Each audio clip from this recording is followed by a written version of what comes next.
అంటే ఒక విద్య అనేది సామాన్యంగా అది కొనుక్కుంటే కాదు, కొన్ని కోట్లు పెడితే కాదు, కొన్ని ఎన్నో పెడితే వచ్చే విద్య కాదు అది. మనం కోషిష్ చేయాలి, అలా మనం ఇంట్రెస్ట్ చూపించాలి, అసలు వస్తుంది.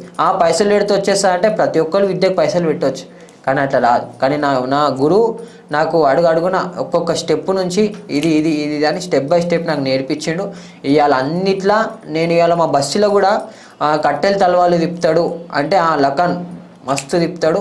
ఇప్పుడు నేను వెళ్ళే సిచ్యువేషన్లో కూడా నేను తిప్పినాక ఆపేసినాక చాలామంది నన్ను వచ్చి ఇట్లా ప్రౌడ్గా ఫీల్ అయ్యారు. బాయ్ నేను ఒక ఈవెంట్లో చూసిన, అక్కడ మన మల్లపల్లిలో ఒక సర్కిల్లో తిప్పినా ఆపేయంగానే ఒక బ్రదర్ వచ్చి ఒకటే మాట అన్నాడు, బాయ్ నువ్వు మస్తు తిప్పినావు, కానీ నువ్వు తిప్పినప్పుడు మా ఉస్తాద్ని చూసినట్టుందని అన్నాడు. అతను ఉస్తాద్ నవ్వులో నాకు తెలియదు, బట్ ఆయన ఒక మాట అన్నాడు, బాయ్ నువ్వు తిప్పుతుంటుంటే ఆ స్టైల్లో నాకు మా ఉస్తాద్ కనిపించింది బాయ్, మస్తు ప్రౌడ్గా ఫీల్ అయినా, మస్తు తిప్పినావు బాయ్, హ్యాండ్సప్ నీకని చేయగలిపాను.